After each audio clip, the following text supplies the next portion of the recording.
Assalamualaikum warahmatullahi wabarakatuh dan salam sejahtera. Okey, untuk PDPR bersama dengan Cikgu hari ini kita akan sambung bab 2 Malaysia dan Ekonomi Global di bawah tajuk perdagangan antarabangsa. Hari ini kita akan belajar tentang sekatan perdagangan antarabangsa. Okey, di hujung kelas nanti kamu akan dapat menyenaraikan bentuk sekatan perdagangan antarabangsa dan juga dapat menyenaraikan tujuan-tujuan sekatan perdagangan antarabangsa. Okey, apa itu sekatan perdagangan antarabangsa? Sekatan perdagangan antarabangsa merujuk kepada dasar perdagangan luar oleh kerajaan sesebuah negara untuk mengawal ekspor dan import negara. Dengan kata lain, sekatan ni adalah salah satu usaha kerajaan negara tersebut untuk mengawal kemasukan import dan juga ekspor dalam negara tu. Okey, ada 6 bentuk sekatan perdagangan yang boleh dibuat, iaitu yang pertama tarif, subsidi, kuota, kawalan pertukaran asing, embargo dan juga sekatan bukan ekonomi. Okey, cikgu akan huraikan satu persatu. Tarif merupakan cukai yang dikenakan ke atas barang yang diimport dari luar negara. Pengenaan tarif akan menyebabkan harga barang import meningkat dan secara relatifnya lebih mahal berbanding dengan barang keluaran tempatan. Tarif boleh dibahagi kepada dua jenis, iaitu tarif spesifik dan tarif ad valorem. Okey, apa itu tarif spesifik? Tarif ini cukai yang ditetapkan, yang dikenakan adalah tetap atas setiap unit barang yang diimport. Contohnya, Kerajaan Malaysia mengenakan tarif berbentuk spesifik sebanyak RM300 atas setiap unit mesin pemotong daging yang diimport. Oleh itu, firma yang mengimport sebanyak 20 unit haruslah membayar cukai spesifik dengan mendarabkan RM300 tadi, darab dengan 20 unit, darab dengan jumlah yang dibeli. So, itu adalah tarif spesifik. Manakala untuk tarif ad valorem pula, cukai yang dikenakan mengikut nilai barang yang diimport. Contohnya, Malaysia mengenakan tarif berbentuk ad valorem sebanyak 10% atas kasut sukan yang diimport. Oleh itu, pengimportan kasut sukan yang bernilai RM250 sepasang akan dikenakan cukai sebanyak RM25 sepasang. Okey? Jadi ini adalah perbezaan antara tarif spesifik dan tarif ad valorem. Okey, seterusnya subsidi. Okey, ini adalah bentuk sekatan yang kedua. Subsidi ialah bantuan keuangan yang diberikan oleh kerajaan kepada pengeluar tempatan untuk membolehkannya bersaing dengan pengeluar negara asing. Pemberian subsidi oleh kerajaan kepada pengeluar tempatan akan mengurangkan kos pengeluaran dan secara relatifnya harga barang keluaran tempatan lebih murah. Justeru permintaan terhadap barang tempatan akan meningkat. Subsidi juga diberikan kepada pengeluar barang ekspor utama agar harga barang ekspor menjadi lebih murah dan lebih berdaya saing di pasaran antarabangsa. Okey, kuota. Kuota merujuk kepada sekatan perdagangan terhadap jumlah barang yang boleh diimport dalam suatu jangka masa tertentu. Kuota merupakan had maksimum bagi sesuatu barang yang boleh diimport. Contohnya, bilangan unit kereta yang boleh diimport dalam tempoh masa setahun. Kuota akan menyebabkan penawaran terhadap barang import berkurangan. Oleh itu, permintaan pengguna terhadap barang tempatan akan meningkat. Jadi, keyword dia di sini adalah jumlah barang yang boleh diimport. Had maksimum. Okey, had maksimum yang boleh diimport lah. Okey, seterusnya kawalan pertukaran asing. Kawalan pertukaran asing merujuk kepada cara kerajaan menghadkan pembelian pertukaran asing oleh pengimport tempatan mengikut arahan Bank Pusat agar kemasukan barang import dapat dikawal. Contohnya, hasrat kerajaan untuk mengurangkan kebergantungan import dari Amerika Syarikat dapat dicapai dengan tindakan mengawal jumlah kuantiti dolar Amerika yang boleh dibeli oleh para pengimport dalam suatu jangka masa tertentu.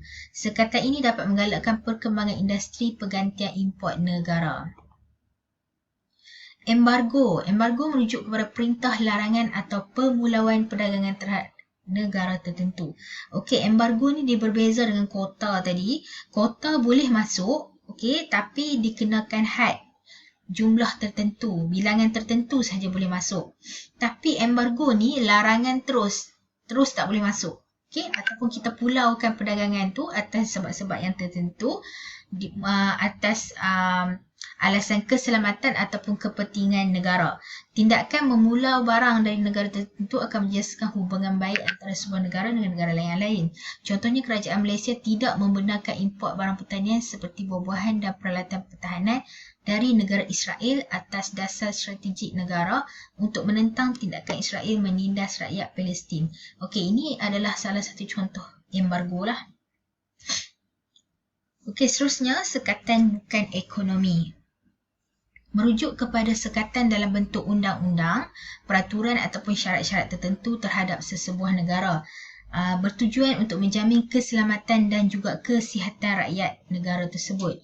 Contohnya, barang import seperti daging, susu tepung, minuman berhasil akan diperiksa dan dikenalpasti ciri keselamatan serta kandungan kesihatannya. Contoh, produk-produk yang memudaratkan pengguna seperti sayur-sayuran, buah-buahan dan tumbuh-tumbuhan yang diimport haruslah bebas dari sebarang penyakit dan bahan kimia yang membahayakan kesihatan. Produk yang tidak menepati piawaian dan mutu. Barang elektrik yang diimport harus menepati piawaian yang telah ditetapkan oleh SIRIM agar selamat digunakan. Produk yang tidak mematuhi peraturan dan undang-undang kesihatan. Ubat-ubatan dan barang kesihatan lain yang diimport haruslah mematuhi peraturan dan undang-undang kesihatan yang telah digariskan oleh kerajaan. Okey, sekatan bukan ekonomi ni dia keyword dia adalah undang-undang dan peraturan.